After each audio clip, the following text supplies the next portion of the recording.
Hello friends, मैं परवीर आप सबका स्वागत करता हूं नेक्स्ट ऑफिसर्स में। हम लोग पिछले वीडियो में जो 6 क्लास के एनसीईआरटी का पहला चैप्टर देखे थे, पहला चैप्टर का एक पॉइंट हम लोग कवर किए थे। मानचित्र क्या है और इसका उपयोग कैसे करते हैं, इसके घटक क्या क्या हैं। आज हम लोग देखेंगे निर्देशांक क्या है और इस किसी स्थान को अंकित करने के लिए अक्षांश और देशांतर का उपयोग कैसे करते हैं, देशांतर से स्थानीय समय और मानक समय कैसे संबंधित है। तो आइए शुरू करते हैं। अभी हम लोग वीडियो रिकॉर्ड किए थे पर वीडियो रिकॉर्ड नहीं हो पाया किसी कारण के वजह से, तो हम लोग फिर से दोबारा इसको रिकॉर्ड कर रहे हैं। चलिए आगे देखते हैं हम लोग निर्देशांक क्या है और इसको अक्षांश देशांतर से उपयोग कैसे करते हैं। तो हम लोग देखे हुए थे कि ये मानचित्र क्या है, इसके बारे में हम लोग जाने हुए हैं, पढ़े हुए थे। तो आज हम लोग देखेंगे निर्देशांक के बारे में। चलिए निर्देशांक को समझने के लिए ये देखते हैं कि एक बड़े बाजार में अगर आप किसी मित्र को बुलाना चाह रहे हैं और वहाँ पर दुकान सीधे इस शतरंज के बोर्ड के तरह सीधी पंक्ति में है और आपको पता आप कैसे बुलाएंगे किसी दोस्त को, निर्देशांक किस तरह से निर्देशांक देंगे कि किसी दुकान पे आना है स्टेशनरी का, तो प्रवेश द्वार से पांचवी पंक्ति का 7वें दुकान पर आपको पहुंचना है। अगर आप इस तरह से निर्देशांक दे रहे हैं तो इसका मतलब ये बता रहे हैं कि आप बाजार प्रवेश करेंगे, 5वां पंक्ति का जो दुकान है वहां से दाहिने मुड़ के या बाएं मुड़ के 7वें दुकान पर आपको आना है। तो ये क्या होता है, एक कंप्लीट निर्देशांक हो जाता है कि आप किस तरह से निर्देशांक दे रहे हैं। जैसे ये शतरंज बोर्ड में हम लोग देख रहे हैं, नीचे देखिए इसका शतरंज बोर्ड का ये नाम है क ख ग घ, यानी कि यहाँ से यहाँ तक इनका नाम है क। और यहाँ पे देखिए ये खड़ी लाइन, ये तिरछी लाइन के लिए नाम है 1, ये है 2। इसी तरह से हर चकोर का यहाँ पर एक नाम है, जैसे ये चकोर है।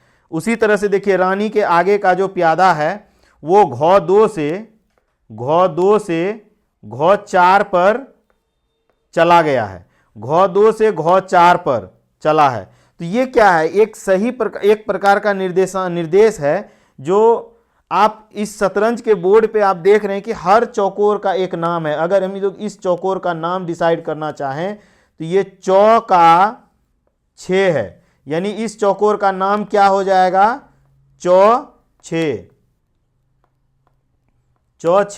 यानी कि इसका नाम है। हर चीज का एक चौकोर का नाम दिया गया। इसी तरह से पृथ्वी पर एक काल्पनिक रेखा खींची गई है जो कि इस तरह से खड़ा और तिरछी काल्पनिक रेखा बनाई गई है, जिसके नाम है, तिरछी काल्पनिक रेखा का नाम है अक्षांश और खड़े काल्पनिक रेखा का नाम है देशांतर, ताकि हम लोग पृथ्वी के किसी एक भाग पर, किसी एक बिंदु पर आसानी से वहां पर पहुंच सकें और सही तरीका से किसी को निर्देश दे सकें। या कोई भी जो आजकल लोकेशन चल रहा है या किसी भी प्रकार का मैप चल रहा है तो इसी काल्पनिक रेखा के बदौलत चल रहा है, क्योंकि यहीं से पता चलता है कि हम लोग किसी जगह का क्या नाम दे सकते हैं और किस तरह से वहां पे पहुंचा जा सकता है। तो यही निर्देशांक प्रणाली के आधार पे डिसाइड होता है कि पृथ्वी पर कौन सा जगह पे कैसे किसी को निर्देश दिया जाए और कैसे पहुंचा जाए। तो आइए अब उसके बारे में, अक्षांश के बारे में जानते हैं। अक्षांश क्या है? अक्षांश कह रहा है कि जब ग्लोब पर आप दोनों ध्रुव पर ग्लोब को जब घुमाते हैं तो जिस धुरी पर घूमती है, ऊपर का उत्तरी ध्रुव होता है नॉर्थ पोल और नीचे का साउथ पोल दक्षिणी ध्रुव होता है। इन दोनों ध्रुव के बीच में जो एक लाइन है उसी को भूमध्य रेखा या विषुवत वृत्त कहते हैं। उसको क्या कहते हैं? भूमध्य रेखा या विषुवत वृत्त कहते हैं। यह विषुवत वृत्त 0 डिग्री का होता है, ठीक है। इसको डिग्री में नापते हैं, किस में नापते हैं? अंश में या डिग्री में नापते हैं, और ये भूमध्य रेखा पर है। इसी को अक्षांश बोला जाता है। यही जो सोई हुई लाइन है दोनों ध्रुव के बीच में, पूर्व पश्चिम की ओर जो ये लाइन जाती है, इसी को अक्षांश बोलते हैं। और ये विषुवत वृत्त पे जो 0 डिग्री पे है पूरे पृथ्वी के, ये वृत्त बनाती है पूरे पृथ्वी पर, ये सबसे बड़ा वृत्त है। अब यहां से अगर किसी भी ध्रुव की ओर बढ़ते जाएंगे तो इसकी दूरी, अक्षांश से दूरी उसकी बढ़ती जाएगी और वृत्त जो है छोटा होता जाएगा, गेंद पर ये वृत्त छोटा होता जाएगा।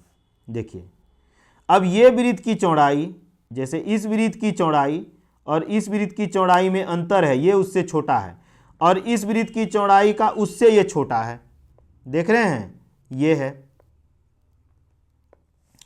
इसी तरह से ये जो, अगर ये 0 डिग्री है तो ये 23.5 डिग्री होगा, मान के चलते हैं। अगर जो 23.5 डिग्री पर अक्षांश है उसको ऊपर के 23.5 डिग्री को कर्क रेखा, कर्क, और नीचे का 23.5 डिग्री को मकर रेखा, मकर वृत्त के नाम से जाना जाता है। चलिए इसके बाद देखते हैं कि कल्पना कीजिए कि आप भूमध्य रेखा पर खड़े हैं और आप दोनों ध्रुव में से किसी एक ध्रुव की ओर बढ़ रहे हैं, तो आपकी दूरी बढ़ती जाएगी, कहां से? विषुवत वृत्त से, और इसी को अक्षांश कहते हैं, और इसी से अक्षांश को मापा जाता है। और अक्षांश को किससे मापते हैं? अंश से, 0 डिग्री से, डिग्री से मापते हैं। और जब इसी के समानांतर पूरब से पश्चिम एक लाइन खींची जाती है, समानांतर इसके जैसा ही आगे बढ़ के एक लाइन खींची गई है, जिसको क्या बोलते हैं? अक्षांश, उसी का समानांतर अक्षांशीय वृत्त कहते हैं। जितना भी लाइन खींचा जाएगा इसे अक्षांशीय वृत्त कहेंगे, अक्षांश कहेंगे, समानांतर, ठीक है। सबसे बड़ा वृत्त कौन सा है? विषुवत वृत्त है। गेंद के बीचों बीच, पृथ्वी के बीचों बीच जो सबसे बड़ा वृत्त है वो विषुवत वृत्त है, और सबसे बड़ा अक्षांश भी विषुवत वृत्त ही है। और उत्तर की ओर, उत्तर या दक्षिण की ओर आगे बढ़ने पर जो अक्षांशीय वृत्त छोटा होता चला जाता है, ये आपको बता ही दिए हैं, ठीक है। अक्षांश वृत्त को डिग्री में मापा जाता है, और 90 डिग्री यहां पे सबसे छोटा अक्षांश होता है, जिसको बोलते हैं 90 डिग्री उत्तरी यानी नॉर्थ अक्षांश, ठीक है। और यहां पे होता है 90 डिग्री साउथ अक्षांश या दक्षिणी अक्षांश, ठीक है। इसके बाद कह रहा है कि 90 डिग्री उत्तर को 90 डिग्री U0 के रूप में दिखाया जाता है, और दक्षिण को 90 डिग्री दो के रूप में दिखाया जाता है या लिखा जाता है। अक्षांश और जलवायु के बीच एक संबंध है, अक्षांश और जलवायु के बीच एक प्रॉपर संबंध है, एक ऐसा संबंध है जिससे कि पृथ्वी पर गर्मी, ठंडा, बारिश, ये सारे चीज होता है। जलवायु में जैसे कहाँ पे, पृथ्वी का किस जगह पे गर्मी पड़ेगी, जैसे ये विषुवत वृत्त है, 0 डिग्री है, यहाँ पे सूर्य है, सूर्य की किरणें सीधी पड़ती है विषुवत वृत्त पर, तो ये वाला जो भाग है यहाँ से यहाँ तक विषुवत वृत्त का, ये होता है सबसे गर्म, इसको बोलते हैं गर्म या उष्ण जलवायु। इसके बाद होता है सूर्य की किरणें यहां पर तिरछी पड़ती है, तिरछी पड़ने के कारण क्या होता है, ये थोड़ा सा उतनी गर्मी नहीं होती है सूर्य में, अब कम गर्मी है तो क्या हो जाएगा, शीत भी नहीं है, शीत उष्ण यानी शीतोष्ण, शीतोष्ण यानी कि गर्मी से थोड़ा कम और शीत से थोड़ा ज्यादा, ठंडा से थोड़ा ज्यादा और गर्मी से थोड़ा कम, ये शीतोष्ण का एरिया है।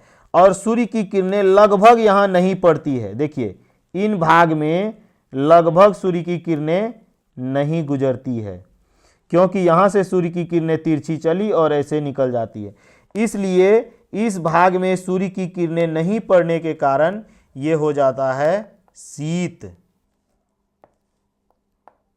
शीत यानी ठंड।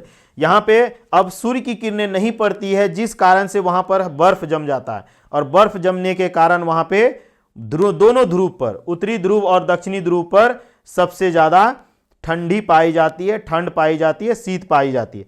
तो जलवायु इसी अक्षांश के आधार पर, अक्षांश से जलवायु का एक गहरा संबंध इसलिए है कि यही अक्षांश जो है, अक्षांश के कारण ही पृथ्वी का जलवायु उसी आधार पे बांटा जाता है कि कितना डिग्री, जैसे 0 डिग्री विषुवत पर सबसे ज्यादा गर्मी होता है 0 डिग्री पर, 23.5 डिग्री से 0 डिग्री के बीच में ये ग्रीष्म ऋतु होता है, 23.5 डिग्री से 66.5 डिग्री के बीच में शीतोष्ण होता है और 66.5 डिग्री से ऊपर 90 डिग्री तक शीत होता है, जिसके वजह से हम लोग इसकी जलवायु का ये देख सकते हैं कि जलवायु किस तरह से अक्षांश से संबंधित है।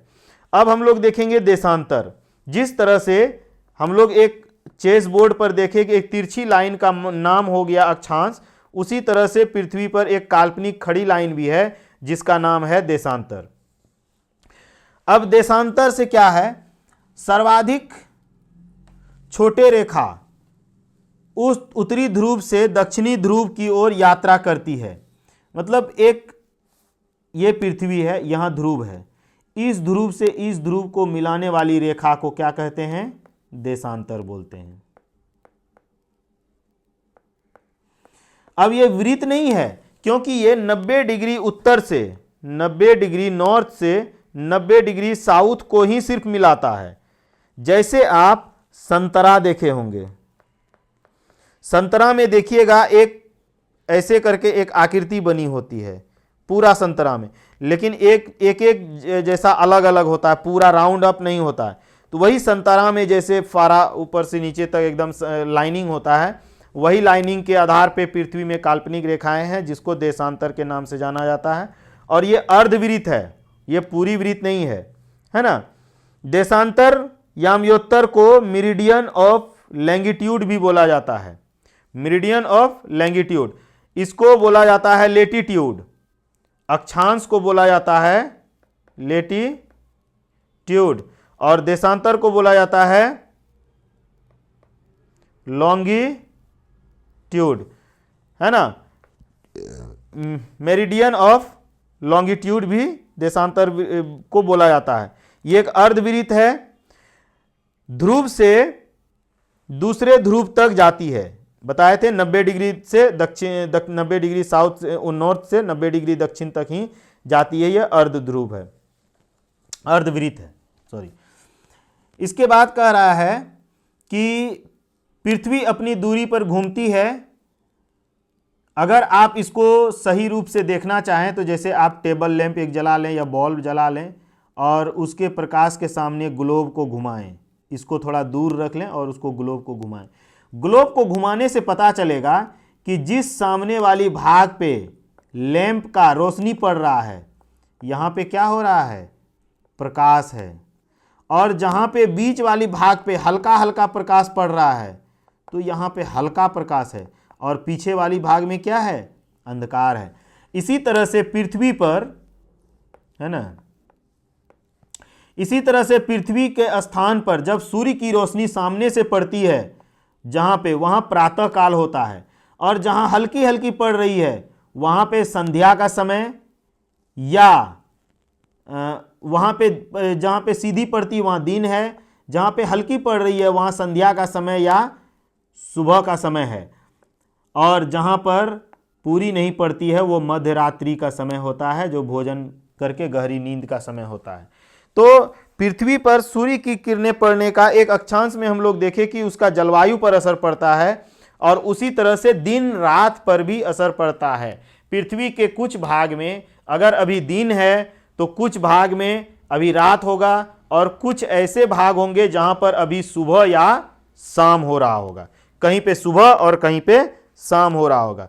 सूर्य की किरणें हमेशा ऐसे ही, जैसे ये गोल राउंड अप घूमती है और ये घूमते रहती है, ये जब घूमती है तो अभी यहाँ दिन है, फिर कभी यहाँ दिन होगा।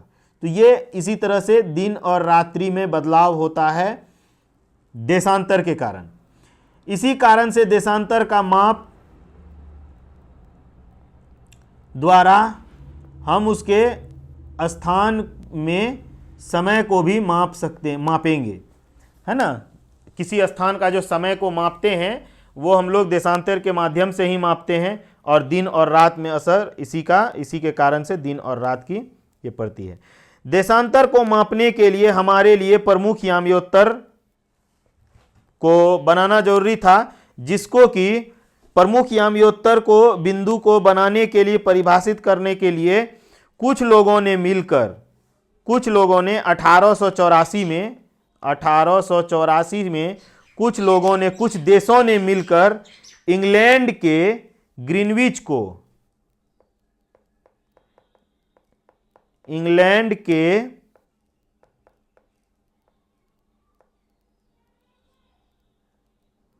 ग्रीनिच को, इंग्लैंड के ग्रीनिच में ग्रीनविच करके एक ग्रीनिच जगह पे से गुजरने वाली रेखा को एक 0 डिग्री देशांतर माना गया, जिसको प्रमुख याम्योत्तर माना गया है। अंतर्राष्ट्रीय मानक के रूप में इसको 0 डिग्री मानते हैं और इसी को GMT भी कहा जाता है, GMT, ग्लोबल मीन टाइम। ठीक है, यहीं से प्रमुख याम्योत्तर है और अंतर्राष्ट्रीय मानक मानी जाती है, और ये 0 डिग्री है। कहां से? इंग्लैंड के ग्रीनविच से। यह 0 डिग्री देशांतर में अंकित किया गया है। देशांतर को भी डिग्री में मापा जाता है।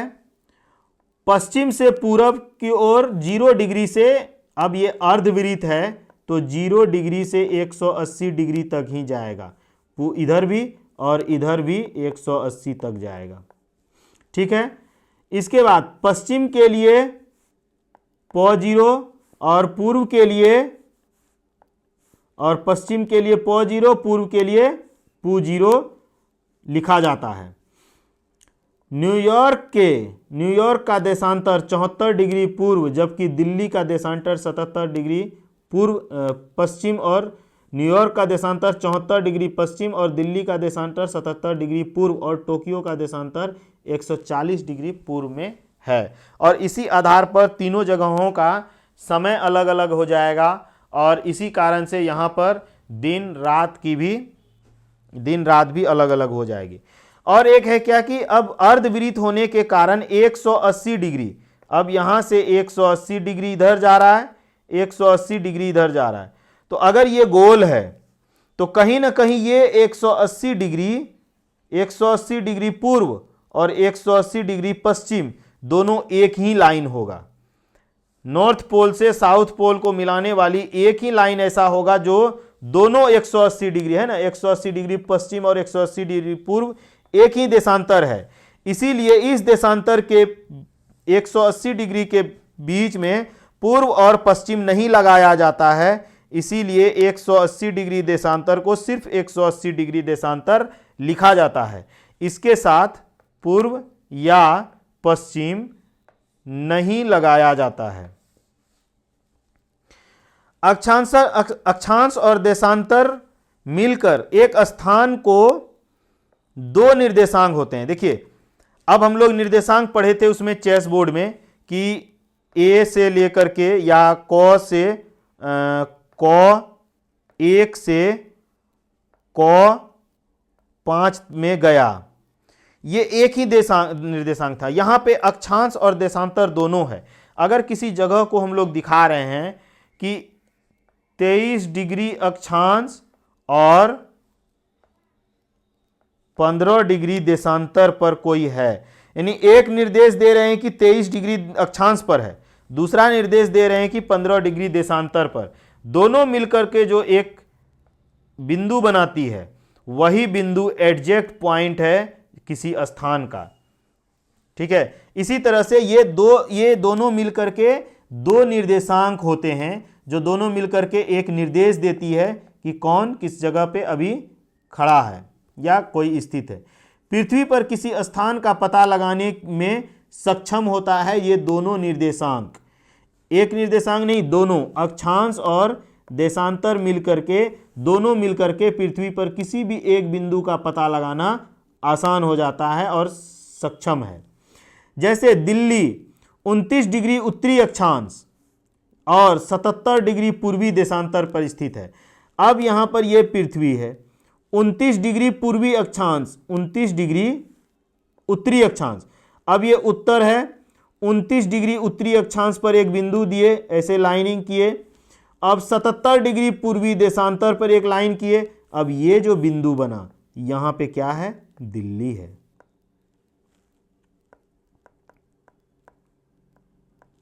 इसी तरह से किसी खास बिंदु के बारे में पता लगाया जा सकता है। ये दोनों निर्देशांक को मिलाकर, अक्षांश और देशांतर को मिलाकर।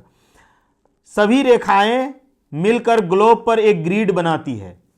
सभी रेखाएं मिलकर पृथ्वी पर क्या बनाती है?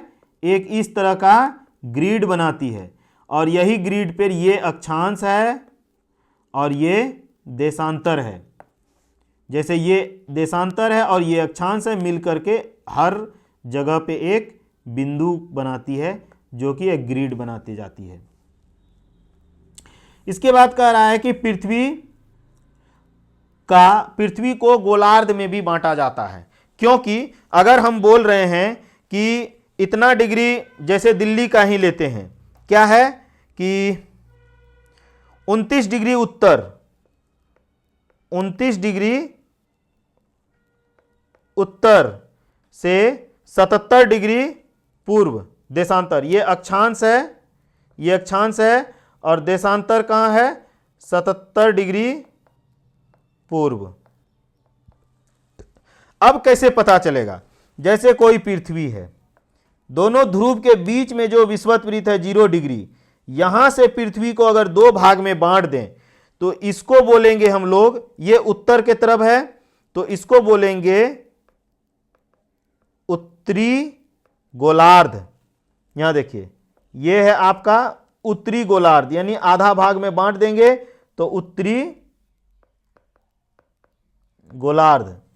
और दूसरा इसी के नीचे हो जाएगा, अब ये दक्षिण साइड में है तो इसको क्या बोलेंगे? दक्षिणी गोलार्ध।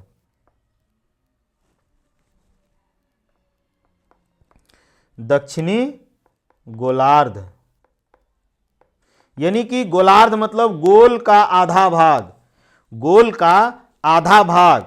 अब ये कहां है? उत्तर के साइड गोल का आधा भाग, और ये दक्षिण के साइड गोल का आधा भाग। किसी एक गोल है, पृथ्वी है जो गोल है, उसको ऊपरी भाग को बीच से, विषुवत वृत्त से ऊपर उसको उत्तरी गोलार्ध बोला जाता है, और विषुवत वृत्त के नीचे से उसको दक्षिणी गोलार्ध में बांटा जाता है, यानी अलग अलग, दोनों अलग अलग भाग है। इसीलिए अब यहां पे है कि 29 डिग्री उत्तर, यानी कि ये किस में है? उत्तरी गोलार्ध में है।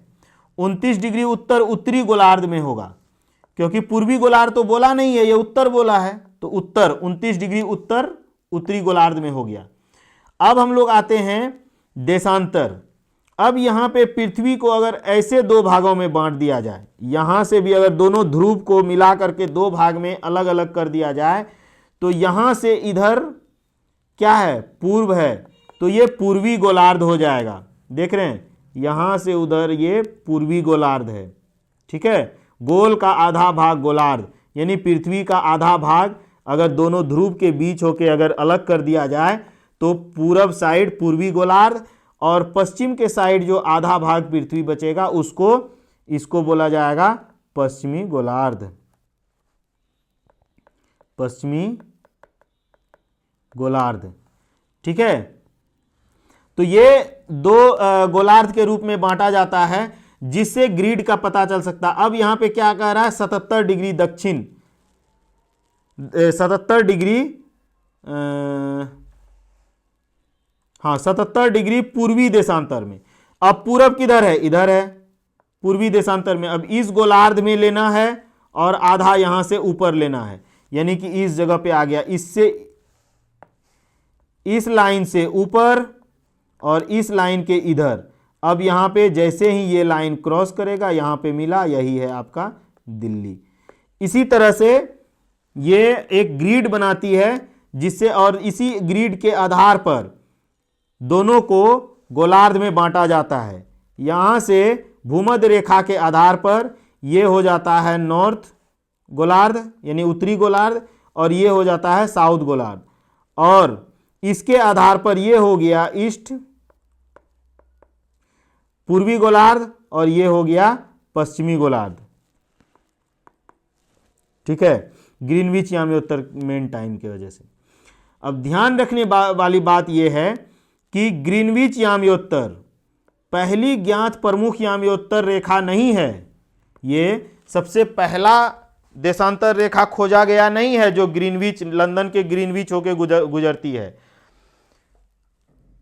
अतीत में अन्य प्रकार के याम्योत्तर भी थे। वास्तव में यूरोप से अनेक शताब्दी पूर्व भारत का एक अपना याम्योत्तर प्रमुख होता था, प्रमुख याम्योत्तर होता था। भारत का एक अपना लाइन भी होता था जिसको मध्य रेखा के नाम से जाना जाता था।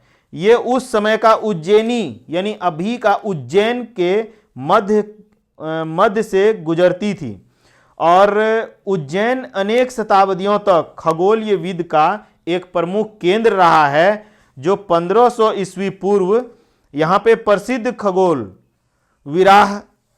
विराह मिहिर भी यहाँ पर अपने रहे हैं और अपना कार्य किया है। प्रमुख खगोलविद भारतीय खगोलविद को शून्य और प्रमुख याम्योत्तर यानी ये जो था मध्य रेखा और अक्षांश और देशांतर के से परिचित थे, पहले से ही परिचित थे। उज्जैनी याम्योत्तर सभी भारतीय खगोलीय ग्रंथ में गणना के लिए प्रमुख संदर्भ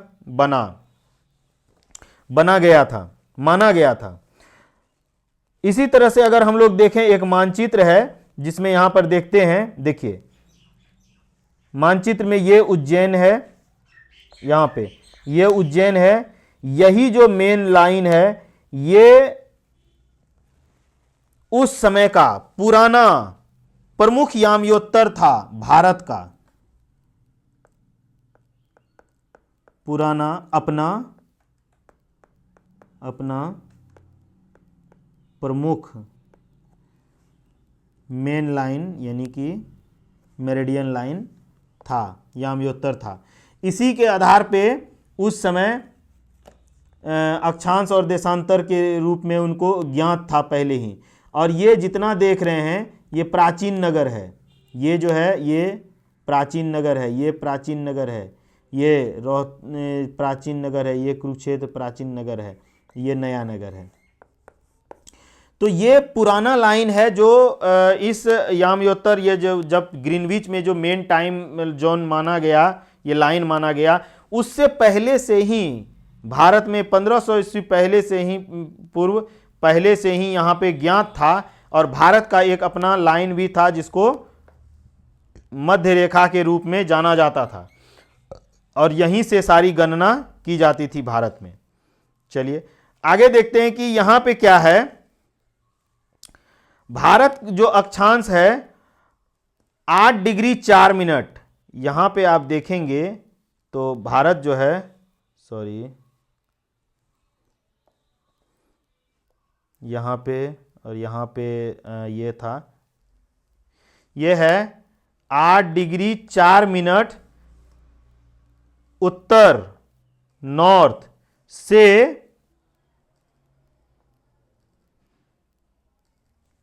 37 degree 6 minute, 37 degree 6 minute north तक फैला हुआ है। यानी अगर हम लोग इसको ऐसे लाइनिंग करें तो ये यहां से यहां हम लोग कर सकते हैं, ठीक है।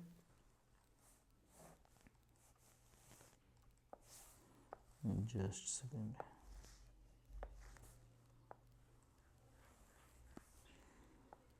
आठ डिग्री 4 मिनट, ठीक है। ये यहां से यहां कर सकते हैं। और अगर ऐसे विस्तार देखें तो 68 डिग्री 7 मिनट, यहां पे ये हो गया हम लोगों का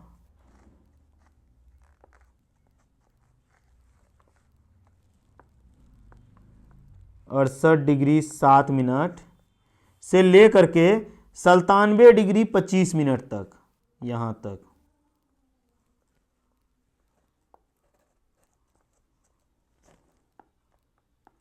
सल्तानवे डिग्री 25 मिनट तक भारत का विस्तार है जो फैला हुआ है।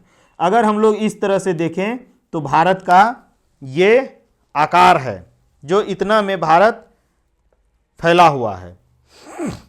अब इसमें देख रहे होंगे कि कई सारे, देखिए एक यहां पर है लाइन जो देशांतर रेखाएं हैं, एक यहां पर देशांतर रेखा है जो गुजर रही है 80 डिग्री, और एक यहां पर 90 डिग्री का है। 90 डिग्री पूर्व। तो ये जो देशांतर रेखाएं हैं, अब हर देशांतर रेखा का एक अलग टाइम होता है। अगर हम लोग इस आधार पे देखें तो अगर हम लोग इस आधार पे देखें तो भारत के कई सारे टाइम निकल जाएंगे। एक तो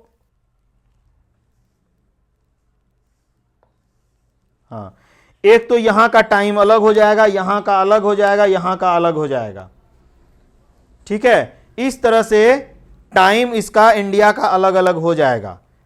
तो अब क्या इसका उपाय है कि टाइम जोन के आधार पे देखें तो पश्चिम से पूर्व की ओर घुमाने पर, अपनी धुरी पर जब घूमती है तो पृथ्वी को एक चक्कर लगाने में कितना टाइम लगता है? 24 घंटा। एक चक्कर लगाने में 24 घंटा लगता है। और पृथ्वी गोल है तो 360 डिग्री का है। पृथ्वी 360 डिग्री का है, 24 घंटा अगर टाइम लगता है तो एक घंटा में कितना टाइम लगता है? तो 15 डिग्री। यानी कि 15 डिग्री बराबर एक घंटा घूमता है। 15 डिग्री, एक घंटा में 15 डिग्री घूमता है। तो एक घंटा में अगर 15 डिग्री घूमेगा तो अतः क्या हुआ?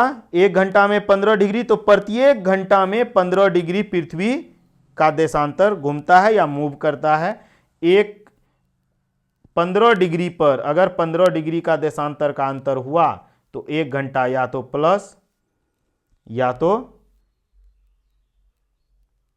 एक घंटा प्लस या एक घंटा माइनस अंतर हो जाएगा टाइम में।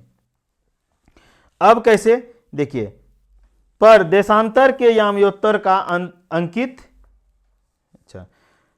हर 0 डिग्री से 15 डिग्री पूर्व, देखिए यहां पे मान के चलिए मेन लाइन पे 12 बज रहा है। ठीक है, अगर हर देशांतर से 0 डिग्री से 15 डिग्री पूर्व जा रहे हैं, 15 डिग्री पूर्व आए तो यहां से कितना बच जाएगा? 1 बच जाएगा, +1। 15 डिग्री पे 1 घंटा प्लस होगा। फिर इस 15 डिग्री से 30 डिग्री तक जाएंगे, यहां से यहां 15 है, यहां से यहां 15, यानी 0 से 30 हो गया, तो यहां 2 घंटा प्लस हो जाएगा, यानी 2 बच जाएगा, है ना। यहां से अगर 45 चले गए, यानी यहां से फिर और 15 डिग्री आगे चले गए, यानी कि यहां पे कितना बच जाएगा? +3 हो जाएगा, 3 घंटा। जितना 15 डिग्री पूर्व जाते जाएंगे उतना एक एक घंटा जुड़ता जाएगा, यानी 0 डिग्री से 45 डिग्री, 0 डिग्री से 45 डिग्री पूर्व की ओर चले गए तो 3 घंटा प्लस हो जाएगा। उसी तरह से अगर 0 डिग्री से 15 डिग्री माइनस पीछे की तरफ आए, पश्चिम की ओर आए, तो 1 घंटा माइनस हो जाएगा, 11 बच जाएगा, माइनस 1 घंटा।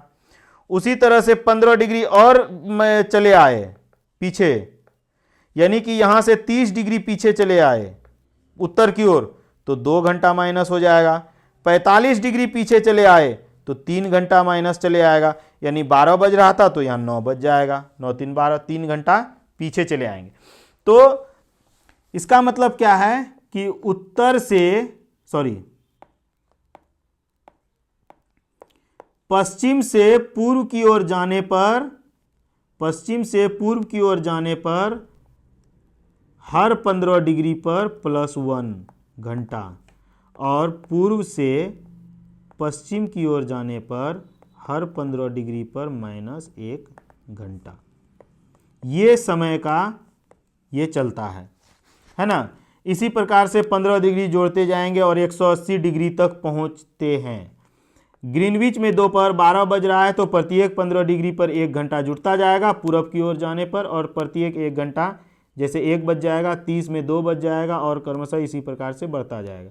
पश्चिम की ओर जाने पर अगर उल्टा चलते हैं हम लोग ऐसे, तो जाने पर हर 15 डिग्री पर 1 घंटा घटता चला जाएगा, जैसे 15 डिग्री पर 12 से 11 हो जाएगा, 30 डिग्री पर 10 बज जाएगा, इसी तरह से टाइम घटता जाता है। तो हर 15 डिग्री पे 1 घंटा। पूर्व की ओर जाने पर 0 डिग्री से, 0 डिग्री देशांतर से पूर्व की ओर 15 डिग्री जाने पर 1 घंटा प्लस, 30 डिग्री जाने पर 2 घंटा प्लस, 15 डिग्री पश्चिम की ओर जाने पर 1 घंटा माइनस, 30 डिग्री पश्चिम की ओर जाने पर 2 घंटा माइनस, 45 डिग्री पश्चिम की ओर जाने पर 3 घंटा माइनस, 45 डिग्री पूर्व की ओर जाने पर 3 घंटा प्लस। इसी तरह से समय सारणी चलता है। चलिए आगे हम लोग देखते हैं कि कह रहा है कि पोरबंदर गुजरात में से तिनसुकिया, असम के तिनसुकिया में दो दोस्त बैठे हुए हैं, जो एक गुजरात में पोरबंदर में बैठा हुआ है, एक तिनसुकिया में बैठा हुआ है। दोनों दोस्त फोन पर आपस में बात करते हैं और बात करते करते एक कह रहा है कि अरे यार मेरे यहाँ तो शाम हो गया है, ठीक है, मेरे यहाँ शाम हो गया, दिन ढल गया। और दूसरा दोस्त कह रहा है कि मेरे यहाँ तो अभी सुबह ही है, मतलब दिन ही है, प्रकाश ही है ना। तिनसुकिया वाले मित्र का कहना हुआ कि असम में सूर्यास्त हो गया, असम में सूर्यास्त हो गया। और अभी पोरबंदर वाले का कहना हुआ कि अभी मेरे यहाँ तो दिन का प्रकाश है, दिन का प्रकाश है। इसका मतलब क्या हुआ कि दोनों के बीच समय का अंतर कितना है। तो जैसे संकेत में पोरबंदर और तिनसुकिया के बीच देशांतर 30 डिग्री का अंतर है। अब बताइए 15 डिग्री पर 1 घंटा, तो 30 डिग्री पर 2 घंटा। अब 2 घंटा क्या, तिनसुकिया और पोरबंदर। अब गुजरात भारत के इस जगह पर है और असम यहाँ पे है। यहाँ से यहाँ किधर जा रहा है, पश्चिम से पूर्व की ओर जा रहा है। यानी असम में अगर गुजरात में 4 बज रहा होगा तो असम में बज रहा होगा 6। अब 6 बजे शाम होगा और 4 बजे धूप निकला हुआ होगा। यही यहाँ पे बताना चाह रहा है कि दोनों के बीच की दूरी 30 डिग्री है देशांतर, तो दोनों के बीच 2 घंटे का अंतर है। वो शाम के 6 बजे बैठा हुआ है तो ये सुबह के 4 बजे बैठा हुआ है। इतना का अंतर दोनों में चलता है। अब दोनों एक ही देश में कई घड़ी तो चलेंगे नहीं। अब देखते हैं, किसी देश के अंदर अनेक स्थानीय समय के उपयोग के संदर्भ में उचित नहीं। अब एक ही देश में, कोई गुजरात में है और कोई असम में है, उनके घड़ी में 6 बज रहा है, इनके घड़ी में 4 बज रहा है, तो ये देश के लिए, किसी भी देश के लिए सही नहीं है। तो इसीलिए अब उस मानक समय को नहीं लेते हुए हर देश अपना अपना एक स्थानीय समय निकालता है। देश उनके मध्य से गुजरने वाली यामयोत्तर का मानक समय को अपनाते हैं। यानी हर देश अपने देश के बीच से गुजरने वाली समय को एक मानक समय के रूप में मानता है, जो भारत के परिप्रेक्ष्य में IST बोला जाता है, Indian standard time. Indian standard time बोला जाता है IST, जो ग्रीनविच के मेन टाइम से यानी GMT मेन टाइम से 0 डिग्री है। तो IST ये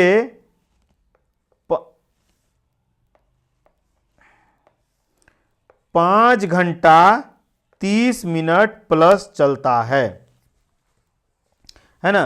ग्रीनविच के मेन टाइम GMT में के भी से समय 5 घंटा 30 मिनट आगे चलता है, प्लस 5:30 लिखा जाता है। कहाँ से, GMT से। GMT से IST 5.5 घंटा आगे चलता है। तो कितना डिग्री का अंतर हो गया, 15 डिग्री बराबर 1 घंटा, तो 15 गुना 5.5,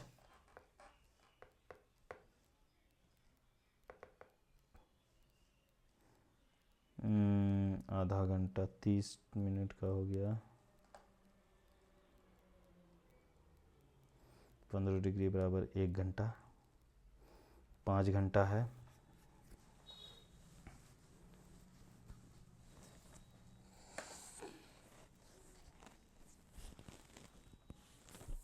ठीक है, तो 5 घंटा आगे चल रहा है। यानी कि 15 डिग्री बराबर 1 घंटा, 30 डिग्री बराबर 2 घंटा, ठीक है, और 60 डिग्री बराबर 4 घंटा, 75 डिग्री बराबर 5 घंटा, 75 डिग्री और 30 मिनट यानी आधा घंटा के लिए कितना डिग्री हो जाएगा?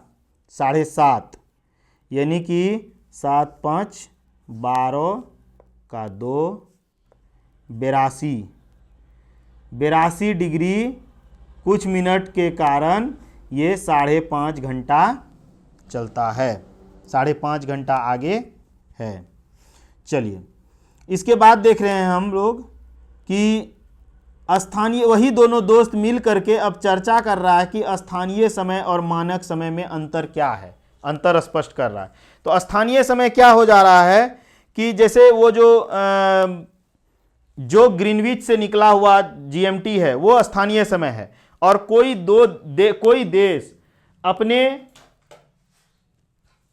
देश अपने जो उनका निकाल के क्या बोल रहे हैं कि अपना जो वो देश के बीचों बीच से जो समय निकाल के वो अपना ये कर रहा है, समय मान रहा है, उसको मानक समय बोलते हैं। यही दोनों अंतर है दोनों के बीच में। अब कह रहा है कि समय क्षेत्र को विभाजित करने वाली रेखा पूर्णतया सीधी नहीं होती है। अब समय क्षेत्र को जो विभाजित कर रहा है वो हमेशा ऐसा लाइन नहीं होता है, वो ऐसा होता है, ऐसे होता है, ऐसे होता है, ऐसे होता है, इस तरह से टेढ़ा होता है। क्यों? क्योंकि अंतर्राष्ट्रीय सीमा का पालन करने के लिए, अंतर्राष्ट्रीय सीमा का पालन करते हुए उन्हें तिरछा लाइन होके गुजारना पड़ता है। प्रत्येक देश का मानक समय का ध्यान रखना पड़ता है। अब किसी देश का मानक समय उसके बगल में या उसके बीच में ना आ जाए, उसका भी ध्यान रखते हुए उसको आगे बढ़ना पड़ता है। जैसे यहां देखिए, ये ग्रीनविच का 0 डिग्री देशांतर है, 0 डिग्री मेन लाइन है। यहां से आया, फिर यहां से ऐसे मुड़ा है, फिर यहां से ऐसे मुड़ा, फिर ऐसे आया, फिर यहां गया, यहां से आया, फिर यहां आया, ऐसे करके। ऐसा क्यों हुआ? क्योंकि ये देश के बीच में ना घुस जाए, इसके बीच में ना घुस जाए। अगर आता तो बीच में घुस जाता, तो इसीलिए इसको तिरछा करना पड़ा। यहां भी ऐसे हुआ, यहां भी आता तो इसमें घुस जाता, इसीलिए इसको ऐसे काटना पड़ा। क्योंकि अब इस देश में आने का मतलब उसके स्थानीय समय, मानक समय को डिस्टर्ब करता। तो इसीलिए ये लाइन को समुद्र के बीचों बीच से और किसी भी अंतर्राष्ट्रीय सीमा में टच ना करे, उसको निकालते हुए करने के कारण ये टेढ़ी मेढ़ी लाइन है जीएमटी, जो मेन टाइम है। इसके बाद क्या है? 180 डिग्री, ये 180 डिग्री लाइन है। 0 लाइन यहां से गुजरी है जो इंग्लैंड के, यहां पे इंग्लैंड के ग्रीनविच होके गुजरती है, ग्रीनविच होके गुजरी है 0 लाइन। यहीं पे देखिए भारत के बीचों बीच गुजरी हुई लाइन है 5.5 घंटे वाला, ये देखिए मानक समय, ठीक है, ये इन बीचों बीच से गुजरी हुई है। तो इसी तरह से लाइन है सभी देश का। अब इसमें क्या है देखिए, प्रत्येक देश के लिए एक मानक समय है। जैसे भारत के लिए एक मानक समय है 82 डिग्री, ठीक है, 82 डिग्री पर है। तो कह रहा है कि रूस, कनाडा और संयुक्त राज्य अमेरिका, ये बड़ा देश होने के कारण इसका एकल समय क्षेत्र संभव नहीं था। अब यहाँ पे देखिए, ये रूस है, इतना बड़ा देश में एक समय लाइन चलेगा। ये संयुक्त राज्य अमेरिका है, ये कनाडा है, एक लाइन नहीं चलने के वजह से, इसी तरह से, इसी कारण से संयुक्त राज्य अमेरिका में 6 लाइन है, समय रेखा है, 6 मानक समय है। उसी तरह से रूस में 11 मानक समय है। अगर रूस में यहां से आप यहां गुजरते हैं, यहां से आप यहां गुजरते हैं, रूस में, ये रूस है, यहां से आप यहां जा रहे हैं, तो आपको अपने घड़ी को 10 बार बदलना पड़ेगा, क्योंकि 11 टाइम लाइन है, इतना बजे, उतना बजे, उतना बजे। ग्लोब के कुछ देशों के जीएमटी के संबंध में मानक समय दर्शाती है। ग्रीनविच पर स्थित मुख्य याम्योत्तर, जिसके विपरीत रेखा 180 डिग्री देशांतर है, 0 डिग्री का विपरीत रेखा 180 डिग्री देशांतर है। ग्रीनविच का जो 0 डिग्री है उसके जस्ट अपोजिट साइड 180 डिग्री देशांतर है, जो कि 180 डिग्री पूर्व और 180 डिग्री पश्चिम दोनों एक ही जगह पे है, इसीलिए सिर्फ 180 डिग्री लिखा जाता है, पूर्व और पश्चिम इसके साथ नहीं लगता है। उसी को अंतर्राष्ट्रीय तिथि रेखा कहते हैं। अब 180 डिग्री देशांतर को 180 डिग्री देशांतर, जैसे यहाँ पे है 180 डिग्री देशांतर को, 180 डिग्री देशांतर को तिथि रेखा क्यों कहा जाता है? अंतर्राष्ट्रीय तिथि रेखा इसलिए कहा जाता है कि यहां पर 12 घंटा माइनस और 12 घंटा प्लस हो जाता है। अगर आप पूर्व के तरफ से जाते हैं, पश्चिम से पूर्व की ओर 180 डिग्री जाते हैं तो ये 12 घंटा प्लस होता है, और पूर्व से पश्चिम की ओर जाते हैं तो 180 डिग्री पर -12 घंटा होता है। दोनों एक ही लाइन है। अब वहां पे प्लस 12 घंटा और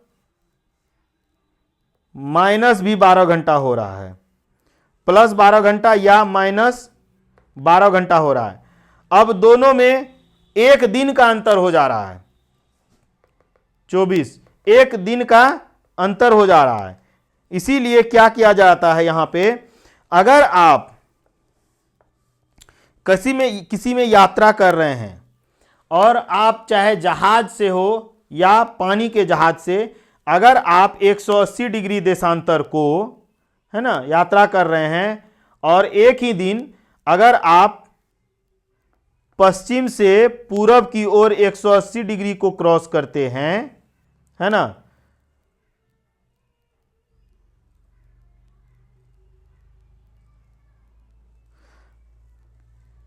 करते हैं तो एक डिग्री माइनस, एक दिन माइनस कर देना है, और पश्चिम की ओर यानी पूर्व से पश्चिम की अगर तरफ जाते हैं तो एक दिन प्लस कर देना है। अब यहां अगर हम लोग रविवार को पश्चिम से पूर्व की ओर गए हैं तो पूर्व में जाके, सोमवार को अगर निकले हैं तो यहां पे रविवार कर देना है, और यहां पे अगर रविवार से निकले हैं तो यहां पर सोमवार कर देना है। यानी एक दिन माइनस और एक दिन प्लस कर देना है ना। पश्चिम की ओर इसे पार करने पर एक दिन रविवार से सोमवार जोड़ देंगे। अंतर्राष्ट्रीय तिथि लाइन 180 डिग्री देशांतर पर है ना। देश में एक ही दिन का विभाजन होने से बचने के लिए इसको टेढ़ी मेढ़ी लाइन से गुजारा गया, ताकि कोई देश में एक ही दिन में सोमवार और मंगलवार दोनों ना पड़ जाए। अब आगे बढ़ने से पहले कुछ मुख्य बातें हैं कि मानचित्र पृथ्वी के क्षेत्र चाहे कितना भी छोटा या बड़ा हो को दर्शाने के लिए है। यह अत्यधिक उपयोगी साधन है। मानचित्र का मुख्य घटक 3 है, दूरी, दिशा और प्रतीक। इन तीनों के बारे में हम लोग पढ़े हुए हैं, प्रतीक चिन्ह के बारे में। पृथ्वी के प्रत्येक स्थान की एक स्थिति है जिसको अक्षांश और देशांतर से दिखाया जाता है। ये दोनों मिलकर के एक ग्रिड बनाती है, पृथ्वी पर एक ग्रिड बनाती है जो पूर्व से पश्चिम की ओर जाने पर भूमध्य रेखा के समानांतर, उत्तर से दक्षिण की ओर जाने पर उत्तरी ध्रुव और दक्षिणी ध्रुव तक काल्पनिक रेखा है। ये क्या है? काल्पनिक रेखा है की सहायता से सही परिभाषा किया जाता है। देशांतर से समय निर्धारित किया जाता है और समय क्षेत्र को भी परिभाषित किया जाता है। अंतर्राष्ट्रीय तिथि रेखा मुख्य याम्योत्तर यानी ग्रीनविच का जीरो लाइन का अपोजिट में 180 डिग्री देशांतर को कहा जाता है ना। विपरीत 180 डिग्री देशांतर पर है, और अंतर्राष्ट्रीय तिथि रेखा पर पार करने पर तिथि में यानी दिन में एक दिन का परिवर्तन हो जाता है। पश्चिम की ओर जाने पर एक दिन बढ़ा दिया जाता है, और पूर्व की ओर पार करने पर एक दिन जोड़ लिया जाता है, घटा दिया जाता है। तो अब हम लोग ये 6 के एनसीईआरटी का पहला चैप्टर कंप्लीट हो गया है, जिसका 3 क्लास हुआ है। आप लोग उनको अच्छे से देख सकते हैं। अगर अभी तक चैनल पर बने हुए हैं तो प्लीज़ चैनल को सब्सक्राइब कर लें, लाइक करें, कमेंट करें। लाइक करेंगे तो मोटिवेशन बनेगा, और ऐसा ही आप सबके लिए ऐसा वीडियो बनाते रहेंगे। कमेंट करें और अपने दोस्तों को शेयर करें ताकि ये वीडियो और भी किसी की मदद कर सके। आज ये फर्स्ट चैप्टर कंप्लीट हुआ है। कल से सेकंड चैप्टर के शुरुआत करेंगे, सेकंड चैप्टर को देखेंगे 6 क्लास का एसएसटी का। तो आज के लिए इतना ही, धन्यवाद।